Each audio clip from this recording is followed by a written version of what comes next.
तो चलिए रुक करते हैं भोपाल का, जहां सीएम शिवराज शिक्षा को नियुक्ति पत्र प्रदान कर रहे हैं।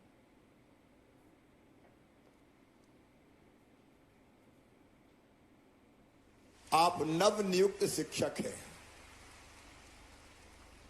और आज मैंने आके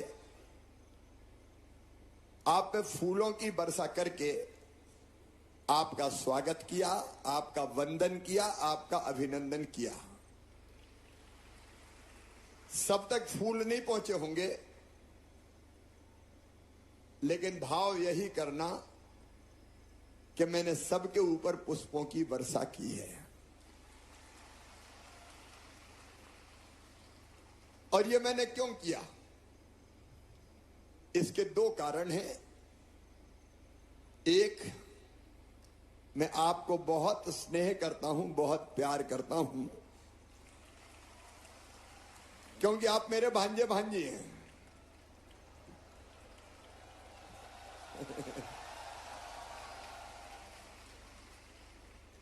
और दूसरे, मैं आपका बहुत आदर करता हूं, क्योंकि आप अब गुरु हैं, गुरु।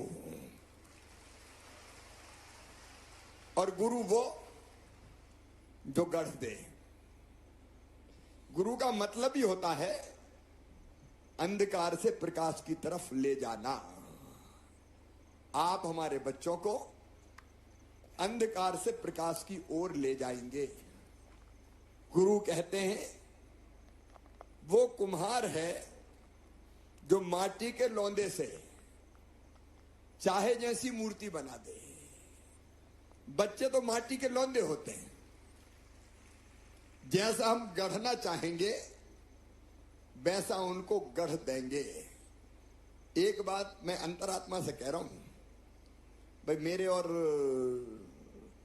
गुरुओं के बीच में कोई बीच में मत आओ, नहीं तो मैं डिस्टर्ब होता हूं। एक तरफ से करो, करना होता।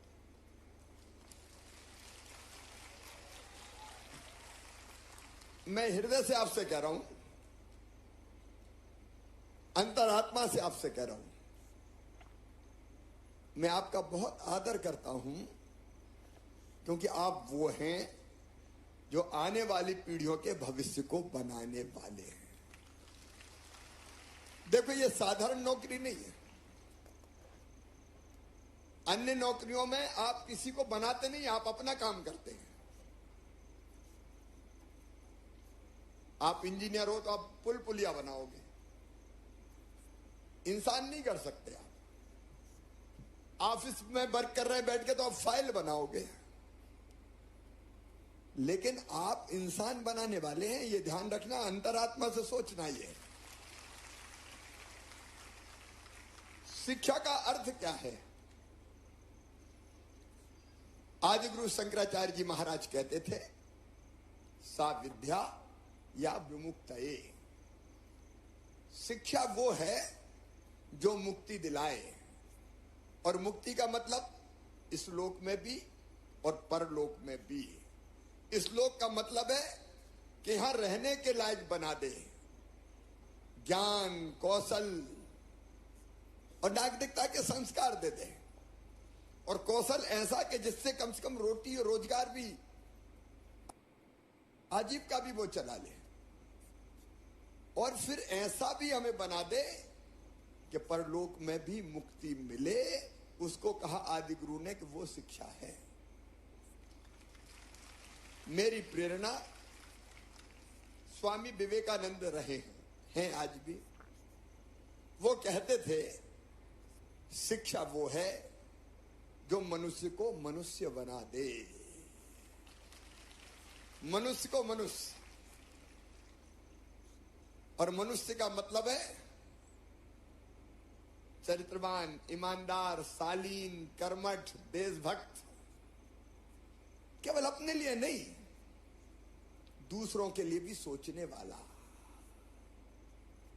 जो परोपकारी हो, जो दुनिया को बेहतर बनाए। वही तो मनुष्य है। तो मनुष्य को मनुष्य बना दे। अब ये कहने में बहुत आसान लगता है, मनुष्य को मनुष्य बना दो, लेकिन करने में आसान नहीं है। और आज के जमाने में और भी कठिन हो गया है। कठिन इसलिए हो गया है कि विज्ञान ने जहां हमको अनेकों साधन ऐसे दिए जिनसे हम ज्ञान भी प्राप्त कर सकते हैं, दुनिया की जानकारियां ले सकते हैं। ये छोटा सा मोबाइल, स्मार्टफोन, ये बड़ा करामाती है। ये संपूर्ण दुनिया का ज्ञान भी हमको परोसता है, लेकिन अगर गलत दिशा में जाना चाहे तो ये ऐसी सामग्री भी परोस देता है कि जिंदगी तबाह और बर्बाद भी हो जाती है। तो आज गुरु का काम और कठिन है, माता पिता का भी कठिन है, गुरु का भी कठिन है। और इसलिए आज काम थोड़ा कठिन है इंसान को इंसान बनाने का, लेकिन करना तो पड़ेगा। यदि पहला भाव आप मन में ये लाओ कि मैं मध्य प्रदेश का या मध्य प्रदेश की बहुत महत्वपूर्ण हस्ती हूं। ये अहंकार के लिए नहीं कह रहा, ये जिम्मेदारी के लिए कह रहा हूं, क्योंकि मैं आने वाला मध्य प्रदेश और आने वाला भारत बनाऊंगा या बनाऊंगी, आपके ऊपर निर्भर है जी, आपके ऊपर निर्भर है ये। आप चाहो तो आए चले गए, लापरवाही से पढ़ाया, कोई पढ़े तो ठीक है, नहीं पढ़े तो ठीक है, मेरा क्या जाता है, मुझे तो 11 से लेकर 5 तक ड्यूटी बजानी है बस। एक भाव ये हो सकता है, और एक भाव ये हो सकता है कि मैं जी जान लगा दूंगा मेरे जो बच्चे हैं उनका भविष्य बेहतर बनाने के लिए,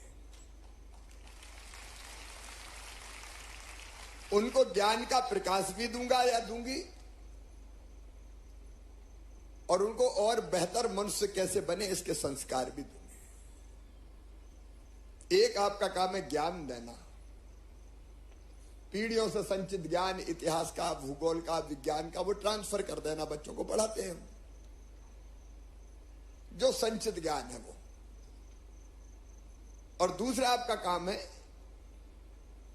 प्रधानमंत्री जी को मैं हृदय से धन्यवाद देता हूं, वो हमें, मैंने आग्रह किया था, वो हमें अभी संबोधित करेंगे। दूसरी चीज है कौशल देना, पढ़ने लिखने के बाद कम से कम इतनी कुशलता जाए कि रोजगार, रोजी रोटी कमा ले। और तीसरा है नागरिकता के संस्कार देना। तो ये आपको करना है, और ये आप तब कर पाएंगे जब आप वैसा सोचेंगे। अपन ने अगर वैसा नहीं सोचा तो हम नहीं कर सकते कुछ भी। गांधी जी के पास एक मां गई अपने बेटे को लेके और कहा कि बापू ये गुड़ बहुत खाता है, मेरी बात मान नहीं रहा, आप इसको क्या तो शायद आपकी बात मान जाए। तो बापू ने कहा कि आज नहीं कल लाना। मां कल लेके बच्चे को गई, तो बच्चे ने फिर कहा कि कल नहीं, गांधी जी ने फिर कहा कि अब कल लाना। ऐसे 5-6 दिन हो गए। 5वें 6वें दिन जब वो मां गई अपने बेटे को लेके, तो बापू ने बेटे को प्यार से कहा कि बेटा ज्यादा गुड़ खाना अच्छी बात नहीं है, गुड़ मत खाया करो। तो मां ने कहा बापू ये इतनी साधारण बात थी कि आप पहले दिन क्यों नहीं कही आपने। तो बापू बोले कि बेटी मैं पहले खुद ही गुड़ खाता था, अब मैं खा रहा हूं और इससे कहूं तू मत खा। तो मैंने पहले गुड़ खाना छोड़ा, और जब मैंने गुड़ खाना छोड़ा तब मैंने इससे कहा कि तू गुड़ मत खाना, क्योंकि मैं खाऊंगा और दूसरे से कहूंगा कि तू मत खा तो कोई मेरी मानेगा क्या, असर ही नहीं होगा। मेरा भाव आप समझ गए होंगे। हम करें और बच्चे से कहो मत करो तो बच्चा मानेगा क्या हमारी बात। पहले हमको वैसा बन के खुद दिखाना पड़ेगा। अपनी दृढ़ता चाहिए, अपना आचरण, अपना व्यवहार, तो प्रभावित होंगे। देखो मुझे पढ़ाते थे, मैं सरकारी स्कूल में पढ़ा हमेशा, मैं कोई अमीर घर में पैदा नहीं हुआ, मैं तो गरीब घर में पैदा हुआ। जैत के मेरे गांव के सरकारी स्कूल में पढ़ा, और हम जब स्कूल जाते थे तो अपना बिछाने का फट्टा संग ले जाते थे, झोला संग ले जाते थे, क्योंकि बैठने के लिए टाट पट्टी भी नहीं होती थी उस जमाने में। तो बिछा के बैठते थे, लेकिन जाते थे तो गुरु के चरणों में प्रणाम करते थे। प्रणाम गुरु जी। श्री रतन चंद जी जैन। मैं आज जो कुछ हूं, अगर उसका श्रेय एक व्यक्ति को जाता है तो वह है श्री रतन चंद जैन, मेरे गुरु जी, जिनने मुझे पहली, दूसरी, तीसरी, चौथी में पढ़ाया। मैं अगर बोलना भी सीखा तो हमारे यहां वो कोई शिक्षा विभाग ने तय नहीं किया था, लेकिन हर शनिवार के दिन बाल सभा होती थी। तो गुरुजी हमसे कहते थे कि उस दिन रामायण की 5 दोहे तक चौपाइयां और दोहे पढ़ना और उनका अर्थ करना है, रामचरितमानस। और उसमें बड़ा अच्छा तरीका उन्होंने बना रखा था। उस समय घी के दीपक जलाते थे, थोड़ा प्रसाद बांटना पड़ता था। तो एक बच्चे से कहते थे कौन फूल चढ़ाएगा। जो फूल चढ़ाता था वो अगले शनिवार को अपने घर से दीप घी की बाती लाता था और थोड़ा सा प्रसाद लाता था। तो ऐसे हर शनिवार को होता था। और फिर वो कहते थे कि चौपाई पढ़ो और अर्थ करो। तो मैं जरा धीरे धीरे चौपाई पढ़ता था, पीछे बैठा रहता था। उनका नहीं, आगे आओ तुम। कैसे धीरे धीरे पढ़ते हो? मैं आगे बैठ के बैठने लगे। बोले धीरे धीरे मत पढ़ो, जोर से पढ़ो। तो मैं जोर से पढ़ने लगा। फिर उन्होंने मुझे कहा कि अब ये पढ़ेंगे शिवराज, तुम अर्थ करोगे। तो मेरे पसीने छूट गए। मैंने कहा अर्थ बिना देखे कैसे पढ़ूं करूं? बोलने नहीं, कोशिश करो, तुम अर्थ करो चौपाई का। तो मैं चुपके चौपाई भी पढ़ते तब मैं अर्थ देखने की कोशिश करता क्या लिखा हुआ है। तो धीरे धीरे मैं अर्थ करने लगा। पर हित सरिस धर्म नहीं भाई, पर पीड़ा सब नहीं अधमाई। तो उन्होंने कहता अब दूसरों का भला करने से बड़ा कोई धर्म नहीं है, दूसरों का नुकसान पहुंचाने से बड़ा कोई पाप नहीं है। तो धीरे धीरे मैं अर्थ करने लगा। और अर्थ की मेरी ख्याति इतनी फैल गई गांव में कि गांव के लोगों ने कहा कि हमने सुना ये शिवराज अच्छा अर्थ करता है रामायण का। तो सावन के भादों के महीने में, अब तो जमाना बदल गया, उस समय मेरी 64 साल की उम्र है, जब मैं चौथी पांचवी पढ़ रहा था तब की बात कर रहा हूं मैं। तो गांव के लोगों ने मुझे बुलाना शुरू कर दिया रात में। रामायण जो होती थी, बोले रामायण की चौपाई दूसरे कहेंगे, अर्थ शिवराज करेगा। तो मैं रामायण का अर्थ करने लगा। तो धीरे धीरे मैं रामायण का विद्वान बन गया। मैं बोलना सीख गया, भाषण देना सीख गया और कई तरह का ज्ञान मुझे मिल गया। आप सोचो, अगर श्री रतनचंद जैन जी आज भी हैं, मुझे रामायण नहीं पढ़ाते इस ढंग से, कहते नहीं कि आ गया, जोर से बोल, अर्थ कर, तो मैं यहां पहुंचते नहीं। मैं कई चीजें समझते नहीं, मैं अच्छा वक्ता बनते ही नहीं। गुरु गढ़ देता है। मैंने तो अपनी उदाहरण आपको दे दिया। और इसलिए मेरे प्रिय बेटा बेटियों, क्योंकि मेरा अधिकार है, मैं देखो, मैं मध्य प्रदेश के एक परिवार मानता हूं। मैं सरकार नहीं, मैं परिवार चलाता हूं। हम सब एक परिवार है, एक परिवार है। और इसलिए मैं कह रहा हूं कि जीवन का आनंद तब है जब हम कई ऐसे बच्चे खड़े कर दें जो प्रदेश में, देश में, गांव में नाम रोशन करें, नाम ऊंचा करें। और वैसा करने के योग्य हम बने। क्योंकि व्यक्ति बोलता है तो नहीं सुनते, आचरण बोलता है। इज्जत तो किसकी करते हैं बताइए? इज्जत उसकी करेंगे जो कथनी और करनी में समान हो, जिसका आचरण बोले। और इसलिए अगर आप वैसा आचरण करोगे तो लोग आज भी पूजा करेंगे। मैं सच कह रहा हूं, पूजा करेंगे। आज भी अच्छों का सम्मान करने वाले लोग हैं। और बच्चे तो जिंदगी भर आपके आभारी रहेंगे। और इसलिए आप जीवन की दिशा तय करो। एक बात मैं कह रहा हूं कि आपकी चिंता मैं करूंगा।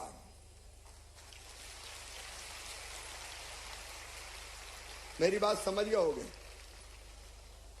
आपकी चिंता मैं करूंगा, लेकिन बच्चों की चिंता आप करो। हो मंजूर तो बोलो हां। ये म्यूचुअल अंडरस्टैंडिंग हो गई अपनी। समाज को शिक्षक की, शासन को शिक्षक की चिंता करनी चाहिए। मेरे बेटा बेटियों, एक जमाना था जब मैं मुख्यमंत्री बना तो गुरुजी, शिक्षा कर्मी, उनको तनख्वाह कितनी मिलती थी पता है? 500 रुपया महीना। 500 रुपया महीना। अब मैं एक गांव में गया, मैं तब सांसद था, तो मैंने बच्चों को बुला के पूछा, भैया बताओ गंगा जी कहां से निकली? तो एक बच्चा बोला विंध्याचल से। तो मैंने गुरुजी से कहा, क्या गजब करते हो भाई, हिमालय से निकली है, विंध्याचल बता रहा है। तो गुरुजी बोले भाई साहब 500 रुपया में तो विंध्याचल से निकलेगी, हम क्या करें। तो शिक्षक को पर्याप्त सुविधाएं ना देना भी पाप है, और इसलिए मैंने बढ़ाते बढ़ाते यहां तक लेके आया, और अभी की व्यवस्था में भी कुछ परिवर्तन करने का विचार मैंने किया है।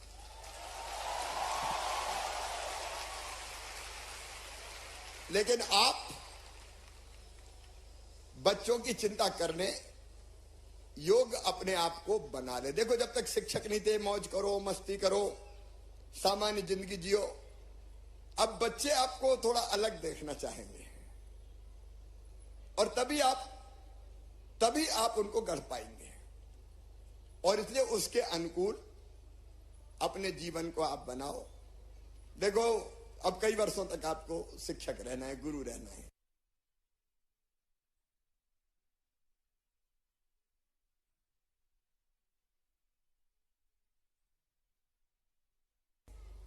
अभी अपना प्रारंभ है, 30 साल 35 साल हमको रहना है, तो उसके अनुरूप हमारा आचरण, हमारा व्यवहार बने।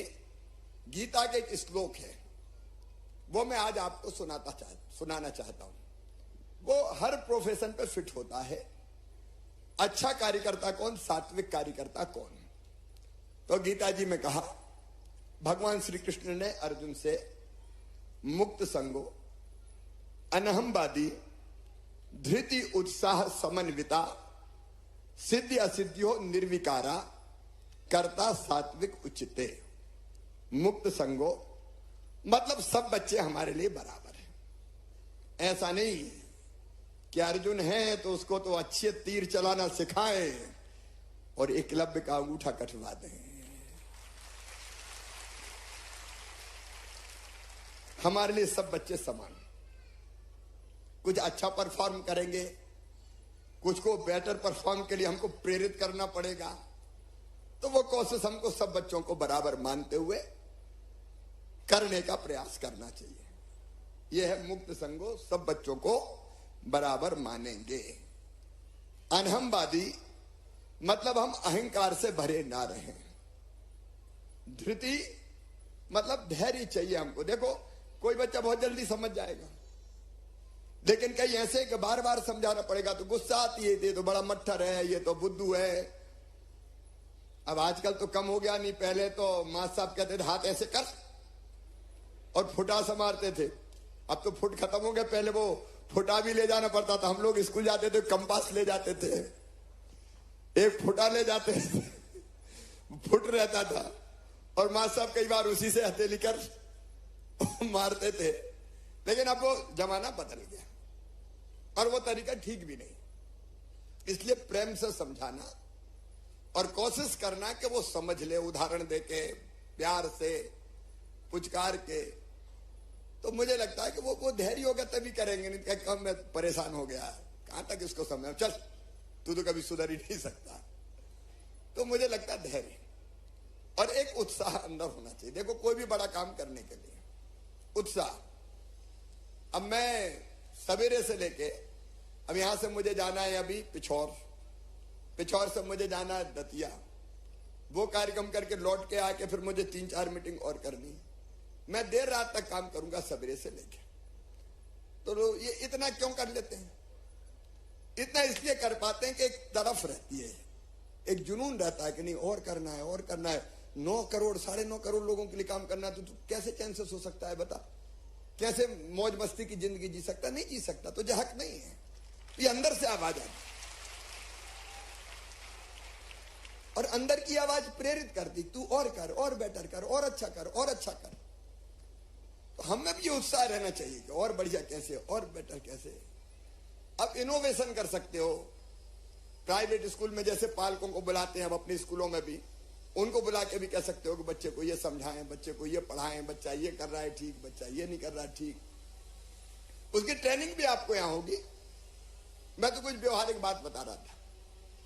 और परेशान कभी मत रहना। देखो, सिद्धि असिद्धियों निर्विकारा का मतलब यह है कि सफलता मिली तो ठीक है, कई बार नहीं मिलती तो काय को परेशान हो। नहीं मिली तो नहीं मिली, मेहनत तो हमने पूरी की, अगली बार और मेहनत करेंगे।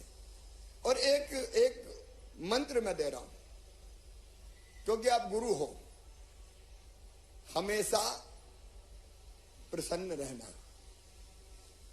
तनाव वाली जिंदगी मत जीना। और उसके लिए आप सब सवेरे का समय अपने लिए जरूर निकालो। सवेरे थोड़ा बहुत योग या व्यायाम जो लगे, लेकिन फिजिकल थोड़ी सी एक्सरसाइज। योग सर्वश्रेष्ठ है, योग का तो डंका इस दुनिया में बज रहा है। तो सवेरे बना लो नियम, और उसके बाद प्राणायाम जरूर करना। आप कह रहे हो कि ये मुख्यमंत्री कह रहा प्राणायाम करो, कोई दादागिरी है क्या? लेकिन मैं अपना समझ के कह रहा हूं। और थोड़ी देर ध्यान करना। देखो, अपने आप देखोगे, आंख बंद करके बाहर के जितने विचार आते हैं उनको रोक के अगर अंतर्मुखी होते हैं तो बड़ी शांति मिलती है और एक ताकत मिलती है, शक्ति मिलती है। वो कभी सीखना कि इतने जल्दी मैं नहीं बता सकता उसको। देखो, आप अगर अच्छे से रहोगे, प्रसन्न चित्त रहोगे, आनंदित रहोगे, तो आप बच्चों को पढ़ा पाओगे। और आप ही वैसे नहीं रहे तो आप बच्चों को कैसे पढ़ा पाओगे? तो हम पर्सनल लाइफ भी ऐसी बनाए कि जिसमें हम, अपना घर भी है, अपना परिवार भी है, नहीं है तो आगे होगा, पारिवारिक जिंदगी भी हम जिएंगे। तो कुल मिला के कैसे संतुलन बिठा के रखें, नहीं तो घर लड़ाई हो गई और गुस्सा निकल गया बच्चों पे। तो मुझे लगता है कि बैलेंस लाइफ, और वो ध्यान से आ सकती है। देखो, बहुत मुश्किल से जिंदगी मिलती है इंसान की जिंदगी। मैं ज्यादा समय ले लिया मैंने। इंसान की जिंदगी बहुत मुश्किल से मनुष्य की जिंदगी मिलती है। और मिली कितने साल के लिए बताओ? अपन कई बार कितने दम्भ और अहंकार से भरे रहते हैं, समझता क्या है मैं ये हूं, 2 मिनट पे ठिकाने लगा दूंगा। ये भी अपन ने कहते सुना है लोगों को। लेकिन एक दिन तुम ही ठिकाने लगने वाले हो। कितने साल जियोगे आखिर? वह मनुष्य का जीवन, मैं कुछ सोच के नहीं आया, जो दिल में आ रहा है वो कह रहा हूं मैं। मनुष्य का जीवन कितने साल का? 100 साल। हालांकि 100 तक सब नहीं पहुंचते, 80, 85, 82 लगभग ही हमारा एवरेज आयु है। अब अगर इसकी प्लानिंग आज से सोचें कि हम अपनी जिंदगी कैसे जिएंगे, हम प्लान करें सचमुच में, तो जीने में आनंद आएगा। और हम एक और, मैं युधिष्ठिर और यक्ष का प्रसंग में कई बार सुनाता हूं, वो और सुनाता हूं आपको। बोर तो नहीं हो रहे ना?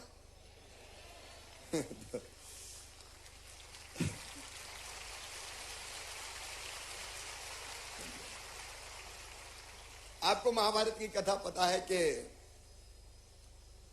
5 भाई युधिष्ठिर सब वनवास में थे, तो एक बार प्यास लगी, पानी ढूंढने जाना था। पेड़ पे चढ़ के देखा तो सबसे पहले ड्यूटी रहती है कि दूर दिख रहा है, तो पहला भाई गया पीने। पानी हुआ तो यक्ष ने कहा कि पहले मेरे सवाल का जवाब दे, नहीं तो मर जाएगा।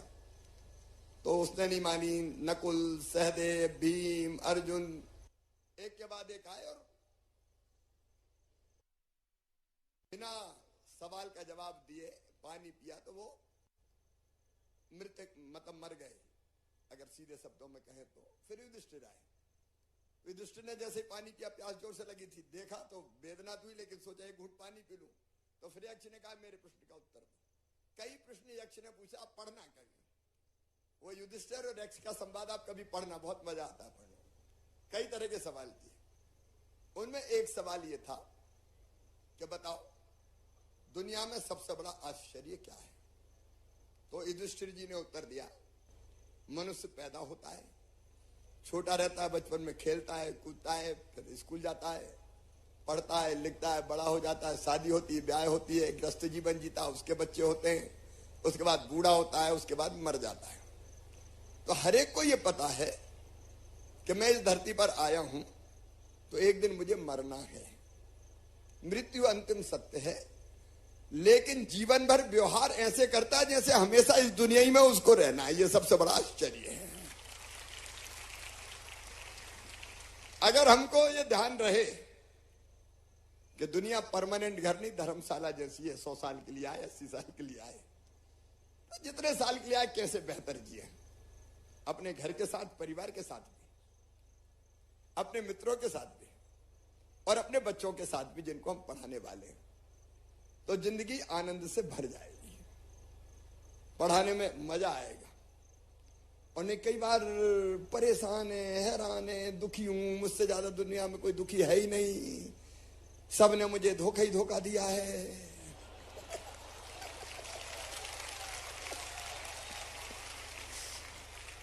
वो बेचारे ऐसे रहते हैं जो बिल्कुल ऐसा लगता है बाकी सब धोखेबाज है, बस तू ही था जिसने, मैंने किसके लिए क्या क्या नहीं किया, सबने मुझे।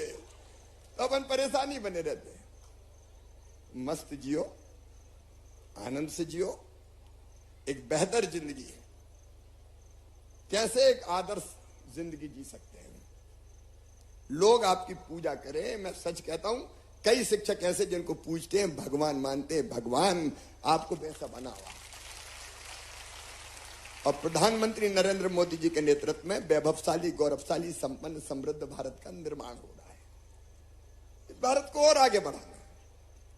देखो, चंद्रयान हमारा उतरने वाला है, मुझे लगता है इस बार चूक नहीं होगी। हम कहां आज पहुंच गए, हम बहुत ऊपर पहुंचे आज। यह अत्यंत प्राचीन और महान राष्ट्र, हजारों साल पुराना ज्ञात इतिहास हमारा, इस देश को और आगे बढ़ा पाए और ये देश दुनिया को दिशा दिखा पाए। और ये याद रखना, मैं सबको कह रहा हूं, आज नोट कर लेना, एक दिन आने वाला है जब भौतिकता की अग्नि में दग्ध विश्व मानवता को भारत शाश्वत शांति के पथ का दिग्दर्शन कराएगा, कराएगा, कराएगा। और वैसा भारत बनाने में हमारा योगदान हो।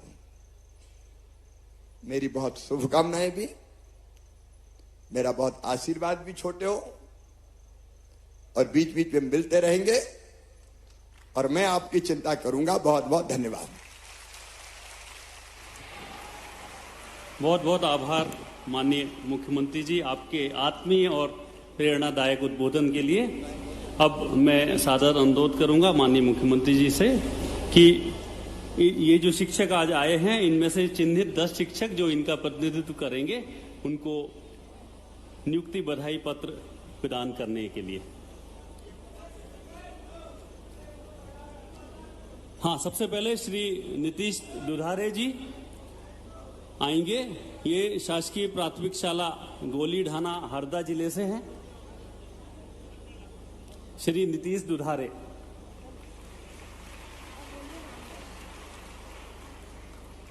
सुश्री आकांक्षा चौकसे जी, ये शासकीय प्राथमिक शाला पोनिया, जिला कटनी में पदस्थ हुई हैं। आप तालियां बजाते रहिए, ये आपका ही प्रतिनिधित्व कर रहे हैं। अब खंडवा जिले से कुमारी निकिता मंडलोई जी, शासकीय प्राथमिक शाला अट्टू टांडा, जिला खंडवा। श्री सहर्ष नामदेव, शासकीय प्राथमिक शाला नक्तला, जिला रायसेन।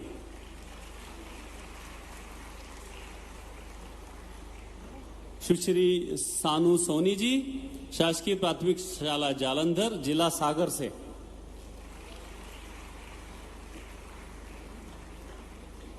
स्वप्ना बोस जी, शासकीय प्राथमिक शाला बापावली, जिला शिवपुरी। तालियां बजाते रहिए, ये सब आपके बिहाफ पर ही नियुक्ति पत्र प्राप्त कर रहे हैं, बधाई पत्र प्राप्त कर रहे हैं।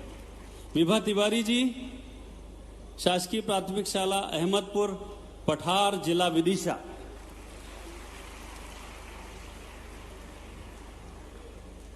श्री कृष्णा श्रीवास्तव जी, शासकीय प्राथमिक शाला चिंतामण जवासिया, जिला उज्जैन। श्री दीपेश सिंह जाट जी, शासकीय प्राथमिक शाला राणावत खेड़ा, जिला नीमच। और अंत में सुश्री वर्षा शेटे जी, शासकीय प्राथमिक शाला गायोंटी फलिया केंद्रा, जिला अलीराजपुर। ये जनजातीय कार्य विभाग से है बेटी। बहुत बहुत पुनः धन्यवाद माननीय मुख्यमंत्री जी और हमारे सहभागी मंच के अतिथिगण। अब हमारे लिए बहुत ही हर्ष और गर्व का विषय है कि माननीय प्रधानमंत्री जी वर्चुअल रूप से हम सभी को संबोधित करेंगे। जोरदार तालियां।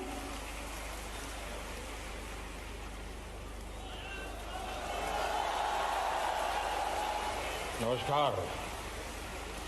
आज आप सभी इस ऐतिहासिक कालखंड में शिक्षण जैसे महत्वपूर्ण दायित्व से अपने आप को जोड़ रहे हैं। इस बार लाल किले से मैंने विस्तार से बात की है कि कैसे देश के विकास में राष्ट्रीय चरित्र की अहम भूमिका है। आप सभी पर भारत की भावी पीढ़ी को गढ़ने, उन्हें आधुनिकता में ढालने और नई दिशा देने की जिम्मेदारी है। मैं मध्य प्रदेश के प्राथमिक विद्यालयों में नियुक्त होने वाले 5,500 से ज्यादा शिक्षक भाई बहनों को बहुत बहुत शुभकामनाएं देता हूं। मुझे बताया गया है कि पिछले 3 वर्षों में मध्य प्रदेश में करीब 50,000 शिक्षकों की भर्ती हुई है। इसके लिए राज्य सरकार भी बहुत बहुत बधाई की पात्र है। साथियों, आप सभी राष्ट्रीय शिक्षा नीति को लागू करने में भी बड़ी भूमिका निभाने जा रहे हैं। विकसित भारत के संकल्प को सिद्ध करने की दिशा में राष्ट्रीय शिक्षा नीति का बहुत बड़ा योगदान है। इसमें पारंपरिक ज्ञान से लेकर भविष्य की टेक्नोलॉजी तक को समान रूप से महत्व दिया गया है। प्राथमिक शिक्षा के क्षेत्र में नया पाठ्यक्रम भी तैयार किया गया है। एक और बहुत बड़ा काम हुआ है मातृभाषा में पढ़ाई को लेकर। अंग्रेजी न जानने वाले अनेकों छात्रों को उनकी मातृभाषा में पढ़ाई ना कराकर एक तरह से उनके साथ बड़ा अन्याय किया गया था। ये सामाजिक न्याय के विरुद्ध था। अब इस अन्याय को भी हमारी सरकार ने दूर कर दिया है। अब सिलेबस में क्षेत्रीय भाषाओं की पुस्तकों पर बल दिया गया है। देश की शिक्षा व्यवस्था में ये बहुत बड़े बदलाव का आधार बनेगा। साथियों, जब सकारात्मक सोच, सही नियत, पूर्ण निष्ठा के साथ निर्णय होते हैं तो पूरा वातावरण सकारात्मकता से भर जाता है। अमृतकाल के पहले वर्ष में ही 2 बहुत बड़ी सकारात्मक खबरें आई है। ये खबरें देश में कम होती गरीबी और बढ़ती समृद्धि का परिचय देती है। नीति आयोग की रिपोर्ट में आया है कि सिर्फ 5 साल के भीतर ही भारत में 13.5 करोड़ भारतीय गरीबी रेखा से ऊपर आ गए हैं। कुछ दिन पहले एक और रिपोर्ट आई है। इस रिपोर्ट के अनुसार इस वर्ष फाइल होने वाली इनकम टैक्स रिटर्न की संख्या भी दूसरा महत्वपूर्ण संकेत दे रही है। पिछले 9 वर्षों में लोगों की औसतन आय में भारी बढ़ोतरी हुई है। आईटीआर के आंकड़ों के मुताबिक 2014 में जो औसत आय एवरेज इनकम करीब 4 लाख रुपए थी, वो 2023 में बढ़कर 13 लाख रुपए हो गई है। भारत में लोअर इनकम ग्रुप से अपर इनकम ग्रुप में, लोअर इनकम से अपर इनकम ग्रुप में जाने वालों की संख्या भी बढ़ी है। ये आंकड़े उत्साह बढ़ाने के साथ साथ इस बात का यकीन भी दिलाते हैं कि देश के हर सेक्टर को मजबूती मिल रही है और रोजगार के अनेक नए अवसर बढ़ते ही चले जा रहे हैं। साथियों, आयकर रिटर्न के नए आंकड़ों में एक और बात नोट करने वाली है, वो ये कि देश के नागरिकों का अपनी सरकार पर भरोसा निरंतर बढ़ रहा है।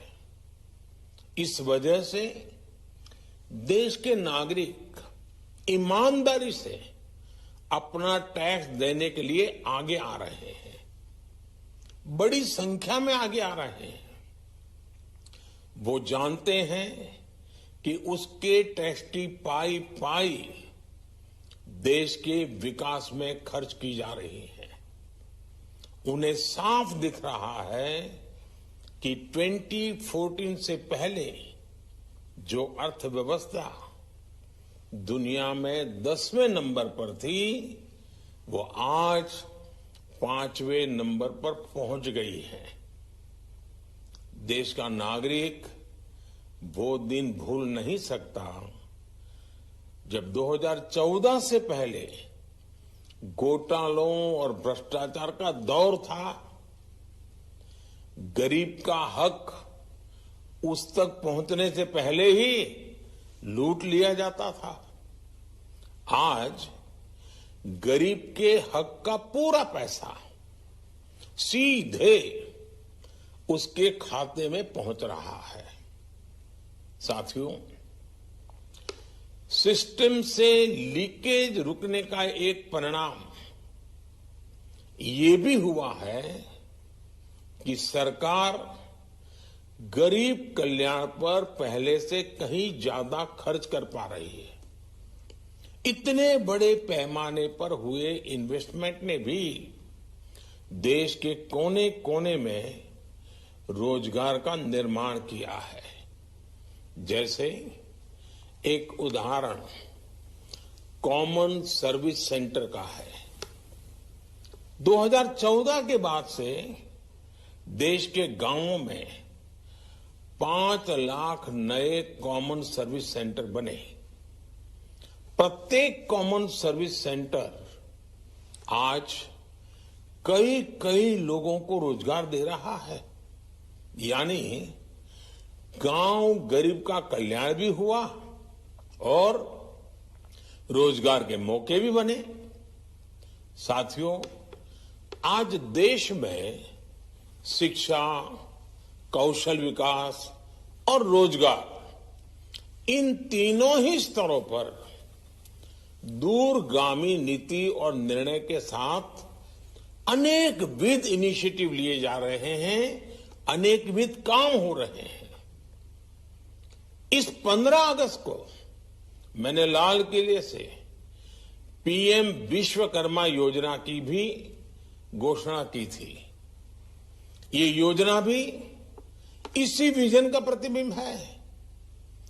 हमारे विश्वकर्मा साथियों के पारंपरिक कौशल को 21वीं सदी की जरूरतों के मुताबिक ढालने के लिए पीएम विश्वकर्मा योजना बनाई गई है। इस पर लगभग 13,000 करोड़ रुपए। राजनीति खेल है शह और का घाव और प्रतिघात का। राजनीति के खेल में कौन है राजा, कौन है प्यादा, संयम की मर्यादा, जनता में कौन लोकप्रिय है ज्यादा। बताएंगे सच पूरा, कभी नहीं आता। अपने दर्शकों से हमारा है ये वादा। टीवी 24